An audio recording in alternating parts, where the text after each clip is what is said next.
Dietrich lived in friendship with Ezzel, king of the Huns, from the time Rudiger first brought them together. When the hero came back from Burgundy, he had sent ambassadors to the king, and promised to help him if he was in any difficulty. It was not long before he was reminded of this promise. The Margrave, who was known in all lands by the title of the Good and Gentle, came to Bern one day as he had often come before, for he was a welcome guest. On such occasions the warriors would talk over their past adventures, and tell tales of noble and doughty deeds. Rudiger told amongst other things his adventures in Spain, and how he had at last left the country, and taken service under King Ezzel, who had always been a true friend to him since the beginning of their acquaintance. He went on to relate how King Ezzel, powerful monarch as he then was, did not shun to speak of the hardships and homelessness of his early youth. "Yes, truly," interrupted Master Hildebrand, "and I know as much of his early youth as ever the great king himself. Once when Vilcanus was ruler of the Vilcan men—" "Ha, my great-grandfather!" cried Vittich. "What have you to say of him?" "I only know," continued the master, "that he was a mighty chief, and that many kings were subject to him, amongst others King Hernet. After the death of Vilcanus, Hernet rebelled against his son and heir, Nordian, and forced the latter to acknowledge him as his liege lord. The conquered king obtained the rule of Zealand in fief, and declared himself satisfied, although he had 4 gigantic sons, namely, Asperian, Edgar, Avantrod, and terrible Vidwulf of the club, who was always kept chained up, because he did so much destruction whenever he was in a rage. When great Hernet died, he divided his kingdom amongst his 3 sons. Ocentrix, Osric, obtained the rule over the Vilcan men, Valdemar over the Russen, and Ilias became Jarl of the Greeks. The eldest of the 3 wooed beautiful Oda, daughter of Malayas, king of the Huns. He won her by trickery and force, with the help of Nordian's 4 giant sons. Oda's father and husband became allies after the marriage, but they could not conquer the bold Frisians, who often made raids into the lands of the Huns, and burnt, destroyed, or stole whatever they laid their hands on. For Malayas was old and weak, and the Vilcan men lived so far away that their help always arrived too late. The leader of these bold invaders was the mighty man of valor now known as King Ezzel, or Attila as he is sometimes called. He was a son of the Frisian chieftain Osid, and after his father's death had to allow his brother Ornit to succeed to the rule of Friesland, and himself go out into the wide world, with nothing but his armor and a good sword. But Frisians were a bold and warlike people. Many of them joined themselves to the young hero, and accompanied him in his Viking raids into the neighboring land of the Huns. When Malayas died, the notables of the land elected their former enemy, bold Ezzel, to be their king, and thus the robber chief and invader became the sovereign and protector of the country he had once laid waste. "Yes," returned Rudiger, "that is quite true, and there is more to tell. King Ezzel wished to marry Erka, Hirsche or Helche, the beautiful daughter of Ocentrix, chief of the Vilcan men. I was sent as ambassador to her father, and was well received, but when I told the king the object of my mission, he grew wrathful, and said that he would never give his consent to such a marriage, for Ezzel was not the rightful chief of the Huns, adding that the position was by his right of his wife, the daughter of Malayas. He cared not when I threatened him with war, but desired me to go my way. Ezzel invaded the country with his men, and when, after much fighting, a truce was at last agreed to, neither side had gained much advantage. A year later I went back with a number of brave men, and had a strong castle built for me in the Falsterwood. This done, I stained my face, and otherwise disguised by a long beard, went again to visit Ocentrix. I told him I was a faithful servant of the late King Malayas, that I had been ill-treated and deprived of my lands by Ezzel, and had therefore taken refuge with him. This story gained me his confidence, and having occasion to send his daughter Urca a message, he made me his ambassador. I told the maiden of Etzel's wooing, and how he wished to share his power and glory with her. At first she was very angry, but at last consented to marry him. One moonlight night I brought horses to the gates of the fortress where she was shut up with her young sister, broke the bars, and carried off the princesses. We were pursued, but managed to reach the castle in the wood where my men were awaiting me. I had scarcely time to send a message to Etzel, when Ocentrix came upon us with all his host. He laid siege to our stronghold, but we managed to defend ourselves till Etzel came with a great army, and forced the Viking men to withdraw. Ever since then, there has been a constant predatory warfare between the two nations, and Ocentrix has even now invaded our land with a large army. He is accompanied by Nordian's giant sons, who are the terror of our people. Now, noble Dietrich, Etzel thinks that if you will come and help him he is sure of victory." "Ah, well, if my dear comrade Wildebur will go with me," cried Vittich, "I think that we two shall be able to reckon with the giants." Dietrich promised his help, and ordered all preparations to be made for the campaign. The Bernese heroes arrived just in time, for the two armies were standing opposite each other in battle array. The fight began. Dietrich and his men took up their position in the center division. The Amlung banner borne by Herbrand floated proudly above their heads, and Vittich rushed foremost into the fray. He first encountered the grim giant Vidolf, who gave him a blow on the helmet with his iron club.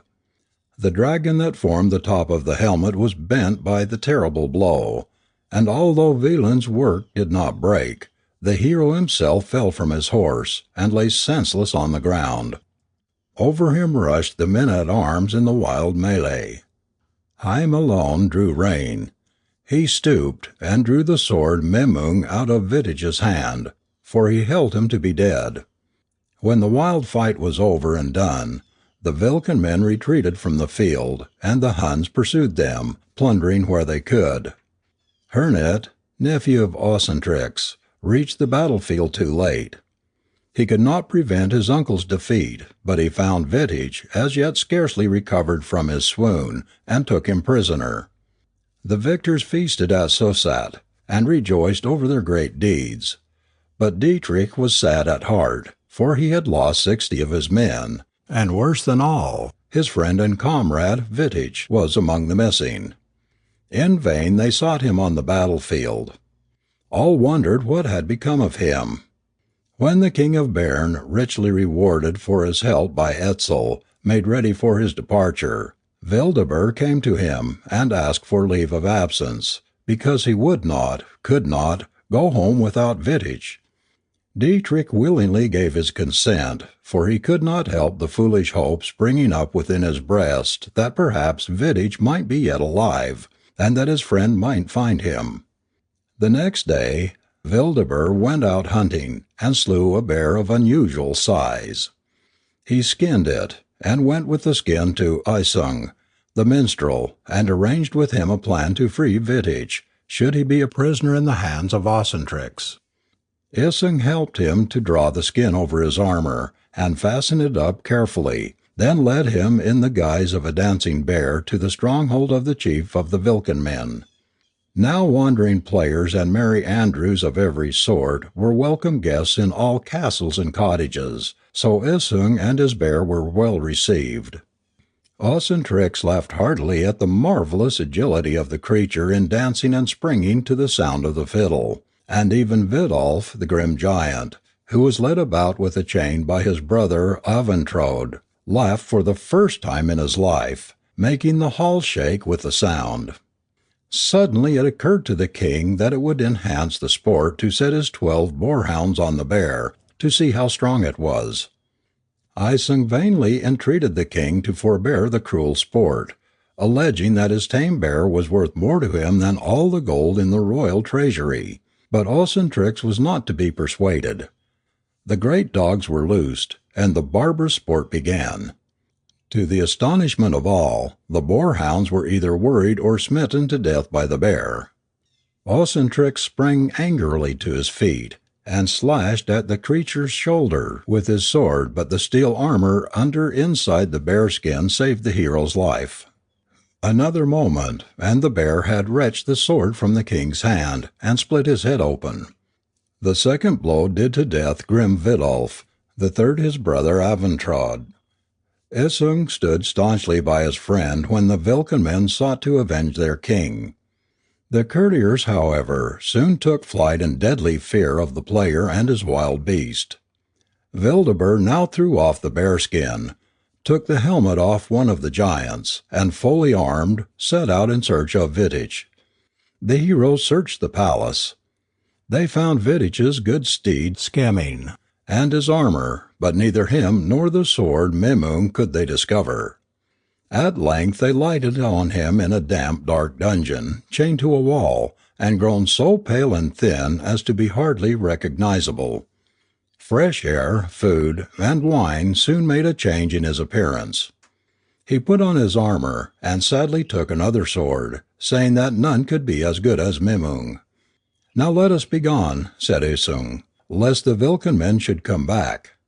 So Wildebur and he helped themselves to horses from the royal stables, and the three heroes galloped away. "Of a truth," cried King Ezzel, when he heard their story, "you are bold men. You have done me good service, and have brought the war to an end unaided. The Lord of Bern is richer than I, in that he has comrades who willingly venture their own lives to serve a brother in arms." He kept the heroes for several days to recruit their strength, and then sent them home laden with rich gifts. Dietrich was overjoyed to see his brave warriors again, and showed them honor in many ways, but noticing that trusty Vittich was silent, and had no appetite for wine or food, he asked him what ailed him. And Vittich answered that he sorrowed for the loss of Mimung, his father's best gift, and would go in search of it though he had to wander through every land. "I have a notion that you need not take so long a journey," replied the king, "for I cannot help thinking that the sword Heim wears is as like Wieland's work as one drop of blood is like another." The conversation was interrupted by the arrival of two warriors in rich armor, who had been sent by the Emperor Erman Rick, Dietrich's uncle, to tell the hero that Jarl Rimstein, his vassal in a great fief, had revolted against his authority. Erman Rick therefore entreated his nephew's aid, and Dietrich promised to help the emperor. March against Rimstein. Before starting, Vittich said that he could not go to Rimstein without his sword, and Heim refused to give it up, alleging that it was his by right of war. But the king smoothed matters for a time by desiring Heim to lend it to his comrade during the campaign. The warriors set out. The rebel Jarl proved himself a tougher foe than had been expected, and even after weeks and months had passed, his castle seemed as impregnable as ever. One moonlight night, when Vittich was out alone, he met 6 warriors whom he knew, by the device upon their shields, to belong to the enemy. They fought, and Vittich slew their chief, his sword Mimung cutting him in two from the neck to the waist. The other 5 fled in terror, lest a like fate should befall them. On examining the dead man, Vittich found it was the Jarl himself that he had slain, so he returned to the camp well pleased. Next morning he told Dietrich and his comrades what had chanced, and how the war was now at an end. "He is indeed a bold warrior," said Heim sarcastically. "He has slain a weak old man, who could not defend himself a bit better than a woman. But now I must have Mimung back again, for I only lent it for his enterprise." "Let me first try it on your head, false comrade," answered Vittich indignantly. "You left your brother in arms to die in a strange land, and were traitor enough to rob him of his weapon of defense as well. You shall now pay the penalty of your meanness." Heim drew his sword Nagelring, and a fight was imminent. But Dietrich thrust himself between the angry men, and commanded them on their allegiance to keep the peace. Erman Rick rejoiced to hear of Vittich's deed, and that the war was at an end. He gave rich presents to Dietrich and his men, and asked the royal hero to give Vittich leave of absence, that he might marry fair Bolfriana, the emperor's ward, and undertake the government of her rich fief of Drachenfels, the Trechenfell of Norse legend. Dietrich was pleased at his comrade's good fortune, and at parting he merely reminded him of his oath of fidelity, which the hero at once renewed. Not long afterwards Vittich was married to Bolfriana, and was endowed by the emperor with a great fief of Drachenfels, which extends to Fratilaberg, Friedberg, and far beyond the eastern mountains. So Vittich became a mighty chief, as he had told his father that he would. Heim also, when his father Stutus died, went to Erman Rick's court to take the oath of allegiance. He received other lands from his imperial master, and what he liked still better, much red gold besides.